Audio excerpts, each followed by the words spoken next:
मेरे प्यारे सर आप लोग के सामने केमिस्ट्री के आज 20 सवाल करने वाले हैं जो डायरेक्ट बोर्ड एग्जाम के लिए बहुत ही इंपॉर्टेंट है। तो बिना समय को गवाए हम लोग स्टार्ट करते हैं डायरेक्ट टॉपिक। यहां देखिएगा बोला गया है बहुत ही इंपॉर्टेंट सवाल है बाबू लोग। सवाल बोल रहा है कि डाई एथिल ईथर, ठीक है ना, सोडियम से अभिक्रिया नहीं करता है। ये सवाल एकदम बाबू लोग इंपॉर्टेंट है और ऐसे ही सवाल आप लोग के बोर्ड एग्जाम में आएंगे, ठीक है ना। और ऐसे सवाल कम से कम 4 से 5 तो नहीं, कम से कम 2 सवाल तो पक्का आएंगे। और 5 नंबर ये में तो बाबू लोग 5 गो रहबे करता है, मतलब एक 5 नंबर ये सवाल में आप लोगों को 5 गो रिएक्शन पक्का रहता है, ठीक है ना, कि यह अभिक्रिया काहे नहीं करता है। आप लोग शॉर्टकट में खाली आंसर बताना है, ठीक है ना। वही आप लोग बोला जाए कि जो हमारा डाई एथिल ईथर होता है यह सोडियम से अभिक्रिया नहीं करता। आखिर क्यों, देखिएगा बाबू, डाई एथिल ईथर जो होता है ना सोडियम से अभिक्रिया नहीं करता है क्योंकि, ये तो हम लोग इतना तक लिखना ही है क्योंकि काहे अभिक्रिया नहीं करता है क्योंकि मेरे प्यारे साथियों यह एगो तटस्थ और आप लोग का निष्क्रिय यौगिक है, ठीक है ना। डाई एथिल ईथर जो आप लोग देख रहे हैं यह निष्क्रिय यौगिक है। और निष्क्रिय का मतलब ही होता है कि काम नहीं करेगा, ठीक है ना।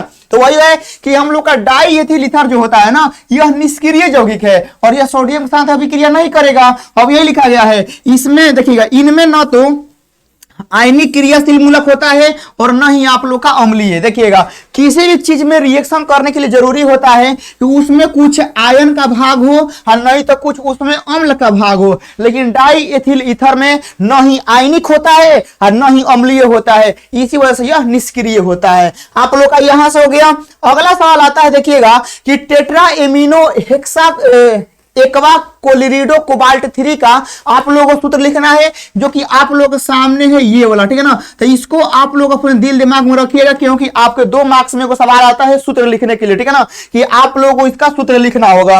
अगला सवाल आता है, देखिएगा कि O3 एक प्रबल ऑक्सीकारक है क्यों। देखिएगा O3 को हम लोग बोलते हैं ओजोन। सवाल ऐसे भी आता है कि जो हमारा ओजोन है वह ऑक्सीजन से ज्यादा हम लोग का प्रबल जो है मेरे प्यारे बच्चों वह ऑक्सीकारक है क्यों। देखिएगा O3 मतलब ओजोन। ओजोन एगो प्रबल ऑक्सीकारक की तरह कार्य करता है क्योंकि ये वाला इतना वर्ड तो बच्चा नियर सब में लिखना है, ठीक है ना, कि हम लोग का O3 चाहे ओजोन एगो प्रबल ऑक्सीकारक होता है क्योंकि। अब क्योंकि के बाद हम लोग अपना जो होता है ना रीजन वो देंगे, यह टूटकर नवजात ऑक्सीजन देता है। देखिएगा बाबू लोग नवजात ऑक्सीजन आप लोग देता है। अब जैसे मेरे प्यारे साथियों देखिएगा कि आप लोग नवजात का मतलब आप लोग क्या समझते हैं, बच्चा समझते हैं ना, कि नवजात का मतलब क्या होता है, बच्चा। और देखिएगा जो छोटा बच्चा होता है ना, चाहे वो इंसान का हो चाहे वो जानवर का हो, वो हम लोग को बहुत अच्छा लगता है, हम लोग जल्दी उस पर आ जाता है दया। देखिएगा कोई रोड पर आपका दोस्त गिरा हो और आपके सामने एक बच्चा गिरा हो, आप बच्चा को जल्दी उठाइएगा क्योंकि हम लोग को बच्चा का प्रति जो होता है ना ज्यादा स्नेह प्यार होता है। तो वैसे याद रखना है कि जो ससुरा है O3 होता है ना यह तुरंत टूट कर नवजात ऑक्सीजन देता है और यह मेरे प्यारे बच्चों इसमें बहुत पावरफुल होता है।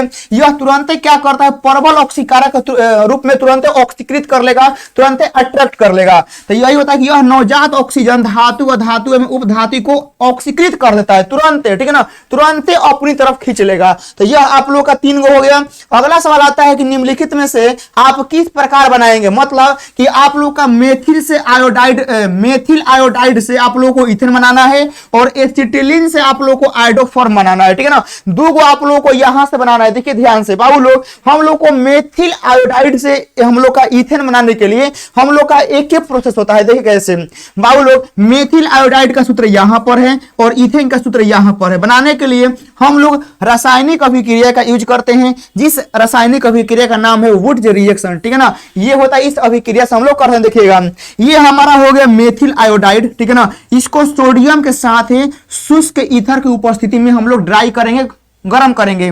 तो यहां हमारा बनेगा इथेन और यहां सोडियम और हम लोग का आयोडीन बाहर ही निकल जाएगा। तो हम लोग को तो यही बनाना है ना, हम लोग को तो यही बनाना है। आगे हम लोग चलते हैं।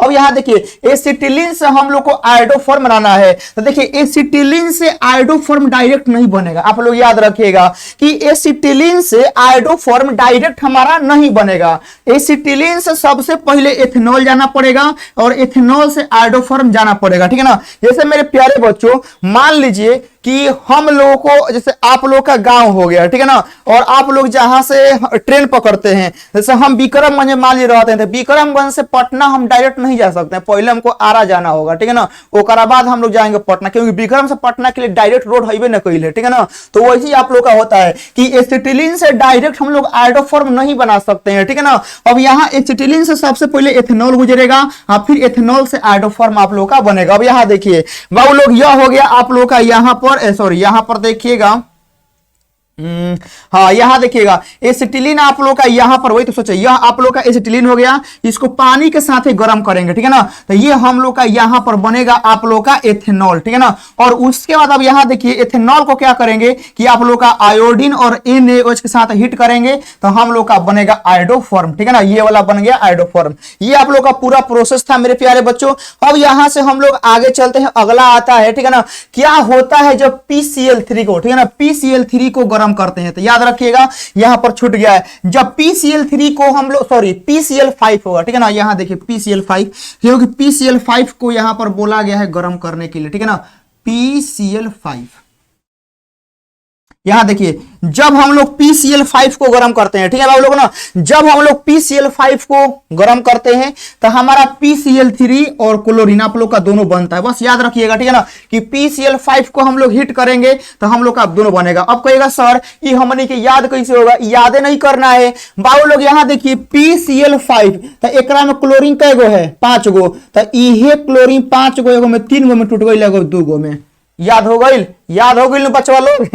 यह हमनी के 5 गो बा, तो 5 गो में है 3 गो हो गई या 2 गो हो गई, तो ये तो पहला क्लास वाला तो लोग रिएक्शन बा। अगला तो लोग सवाल होता है कि अमोनिया एक अच्छा लिगेंड है क्यों। देखिएगा अमोनिया एक अच्छा लिगेंड है क्योंकि इसमें नाइट्रोजन परमाणु का एक एकांकी इलेक्ट्रॉन युग्म होता है। इस एकांकी युग्म की मदद से अमोनिया दूसरे पदार्थों के साथ आसानी से उपसहसंयोजी बंधन बनाता है, इसीलिए यह एक अच्छा संकुल अभिकर्मक भी। देखिएगा अमोनिया में जो रहता है ना मेरे प्यारे बच्चों, एगो आप लोग का इलेक्ट्रॉन का युग्म रहता है, ठीक है ना। जैसे देखिएगा कि आपको किसी दोस्त ले मान लीजिए कि नहीं चल रहा है, झगड़ा हो गया है, लेकिन आपके कांटेक्ट में 5-6 गो दोस्त है, जो ना में से एगो दोस्त उसका बहुत अच्छा दोस्त है, बहुत अच्छा खास दोस्त है, तो आपको उससे डायरेक्ट तो नहीं कह सकते हैं, तो आप अपने दोस्त को बोलिएगा भाई उससे कहो ना ये काम है, तो वो जाएगा उससे कह देगा काम हो जाएगा, ठीक है ना। वही काम होता है एकरा में कि हम लोग का अमोनिया एगो अच्छा लिगेंड कैसे हो जाता है, क्योंकि इसमें नाइट्रोजन परमाणु का एगो युग्म रहता है, एगो इलेक्ट्रॉन का युग्म रहता है,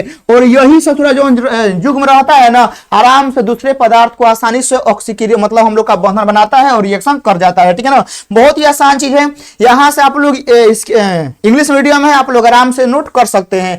अगला तो देखिएगा कि बराबर आणविक भार वाले हाइड्रोकार्बन की अपेक्षा एल्कोहल जल में अधिक विलय होता है क्यों। देखिएगा एल्कोहल पूछा गया ना कि एल्कोहल जल में अधिक विलय होता है क्यों। देखिएगा बराबर आणविक भार वाले हाइड्रोकार्बन की तुलना में एल्कोहल जल में ज्यादा घुलनशील होता है क्योंकि एल्कोहल अणु जल के साथ हाइड्रोजन बंध बनाते हैं, वही हाइड्रोकार्बन अणु जल के साथ हाइड्रोजन बॉन्ड नहीं बनाते हैं। देखिएगा जल में घुलने के लिए आपके पास हाइड्रोजन बॉन्ड बनाने की लिमिटेशन होनी चाहिए, ठीक है ना, याद रखिएगा। जल में घुलने के लिए देखिए कोनो पदार्थ जल में कहीं नहीं घुलता है, क्योंकि यदि उसके पास हाइड्रोजन बॉन्ड बनाने की कैपेसिटी होगी तो वह जल में घुल जाएगा, ठीक है ना, क्योंकि हाइड्रोजन बॉन्ड बनेगा तभी वह लिक्विड अवस्था में आएगा, वरना नहीं आएगा। तो हाइड्रोजन बॉन्ड जो ना बनेगा वह आप लोग का लिक्विड मतलब कि जल में घुलेगा। तो हम लोग का बराबर आणविक भार वाले जो हाइड्रोकार्बन रहते हैं यह हाइड्रोजन बॉन्ड बनाने में असक्षम होते हैं, यह जल में नहीं घुल पाते हैं, और जो एल्कोहल रहता है यह हाइड्रोजन बॉन्ड बनाने में सक्षम होता है, जल में फटाक से घुल जाता है, एंट्री मार देता है।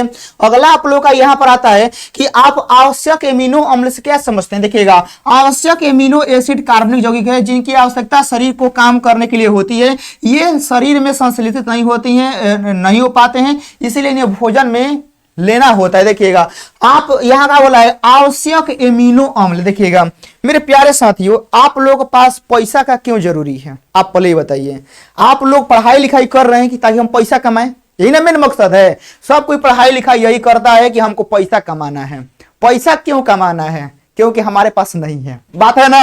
हमको जो चीज चाहिए, ठीक है ना, यदि हमको उस चीज का आवश्यकता है, एक मतलब हमारे पास नहीं है, यदि हमारा पास वो चीज बनता है तो हमको उस चीज का आवश्यकता नहीं है। आप लोग को धान का आवश्यकता है, चावल का नहीं है, क्योंकि आप लोग के पास होता है खेत में, लेकिन आप लोग के पास पैसा नहीं होता है, आप लोग के पास गाड़ी नहीं, उस चीज का आवश्यकता है।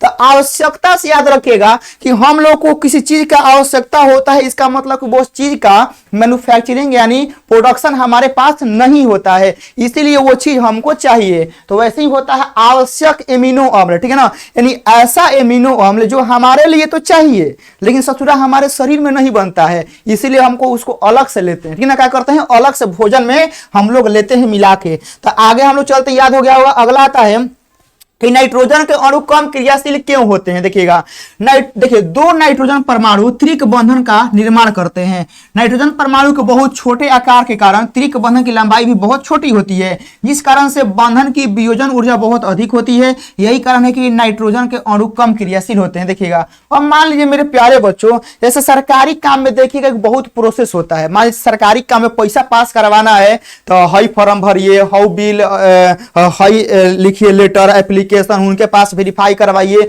मतलब समझिए कि 50 जगह सोचा, मतलब 50 दिन दौड़ाएगा तब लोन पास करता है, तब कोनो काम करता है। ऐसे आप लोग का मैट्रिक का हो गया मेरे प्यारे साथियों पैसा, आप लोग मैट्रिक का एग्जाम दिए, 11th में आ गए होंगे ना, 11th जब आप लोग का 11th गुजर गया होगा 6-7 महीना, तब आप लोग का 10th का पैसा आया होगा। तो देखिए, तो नाइट्रोजन में हम लोग का त्रिक बंधन होता है 3 गो। अब बताइए, जवन नाइट्रोजन 3-3 गो बंधन से बंधाइल बा, तारा का लगता वो जल्दी क्रिया कर जाइए, 3 गो स्टेप एक पार करे पड़ी, 3 गो। तो वैसे ही नाइट्रोजन में त्रिक बंधन होता है और एक आकार भी छोटा होता है। अब एक और देखो हुए बाकी एक आकार भी छोटा, 3 गो बंधनों बहुए, तो ये तो लोग ना काम करी, बुझा गया ना, तो लोग के आराम से याद हो गई। अगला सवाल मेरे प्यारे साथियों आ रहा है 10 नंबर, देखिएगा, ठीक है ना।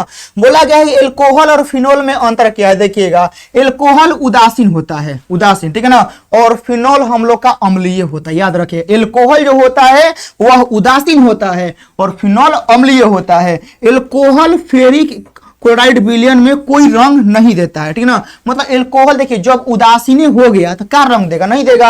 अब फिनोल जलीय विलयन में फेरिक क्लोराइड के साथ बैगनी, हरा, लाल रंग देता है। जवन अम्लीय है वही ना रंग देगा, जवन उदासीन है वो कहां से रंग देगा, नहीं देगा। देखिए, यह ब्रोमीन जल से कोई अवक्षेप नहीं देता है, यह उदासीन है तो कोई, देखिए मान लीजिए मेरे प्यारे साथियों, कोनो का चेहरा पे ना खुशी है, ना मतलब ना वो हंस रहा है ना रो रहा है, एकदम वो उदासीन है, मतलब चेहरा एकदम उदास कोई बैठल है, तो हम लोग का बारे में पता लगाएंगे, ठीक है ना, कि क्या हुआ है, नहीं कुछ पता नहीं चलेगा। वैसे ही यह उदासीन है तो ना ससुराई कोनो रंग देगा, ना ही कोनो अवक्षेप देगा, यह ना कोनो परीक्षण में काम करेगा, सब उदासीन है तो कुछ काम नहीं करेगा। और बेचारा हई अम्लीय है, हंस रहा है तो इसको यह बैगनी, हरा, लाल रंग देगा।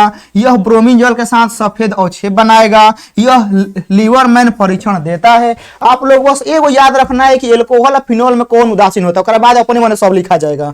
अगला सवाल आता है, देखिएगा, ठीक है ना, एल्कोहल के जलीय विलयन का विद्युत कुचालक क्यों, देखिएगा आप लोग पढ़ते होंगे सोडियम क्लोराइड NaCl, NaCl का जलीय विलयन होता है तो वो सुचालक हो जाता है। आप लोग पढ़े होंगे NaCl का जब जलीय विलयन में जाता है तो वह सुचालक हो जाता है, लेकिन यहां का बोल रहा है कि एल्कोहल का जलीय विलयन से कुचालक हो जाता है। आखिर ऐसा क्यों, देखिएगा, एल्कोहल जल के साथ हाइड्रोजन बॉन्ड का निर्माण करता है, ठीक है ना, जिसके कारण घोल में आयन उपस्थित नहीं रहते हैं, इसीलिए एल्कोहल का जलीय घोल में कुचालक। देखिएगा बाबू लोग, हम लोग का जलीय विलयन में सुचालक करने के लिए जरूरी है कि वह आयन रिलीज करे, ठीक है ना, याद रखिएगा बाबू लोग। एल्कोहल, ठीक है ना, एल्कोहल यदि जल के साथ मतलब घुलेगा और उसमें हम लोग कहेंगे कि वह सुचालक हो, तो सुचालक होने के लिए जरूरी है कि जलीय विलयन में यदि वह आयन देगा तबे वह उसमें करंट का फ्लो होगा। तो अब यह एल्कोहल क्या करता है, जल यह हाइड्रोजन के साथ जुड़ जाता है, जिसके कारण घोल में आयन, ठीक है ना, यह आयन रिलीज नहीं करता है, ठीक है ना।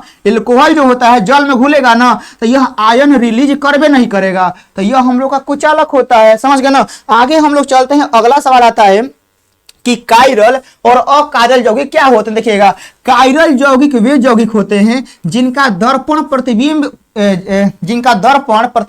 उनके ऊपर अध्यारोपित नहीं हो सकता है, उसे कायरल यौगिक कहते हैं। अब अकायरल क्या होता है, वे यौगिक जिनका दर्पण प्रतिबिंब उनके ऊपर पूरी तरह से अध्यारोपित हो जाता है, उसे अकायरल यौगिक कहते हैं। ठीक है ना, यानी आप लोग याद रख सकते हैं कि कायरल जो होता है ना, कायरल इनके ऊपर अध्यारोपित नहीं होगा इनका प्रतिबिंब, और जो अकायरल होगा ना इनके ऊपर अध्यारोपित हो जाएगा। बहुत ही बेस्ट डिफिनेशन बाबू आप लोग के लिए लिख लाए हैं। अगला आता है क्वथनांक यूनियन से क्या समझते हैं।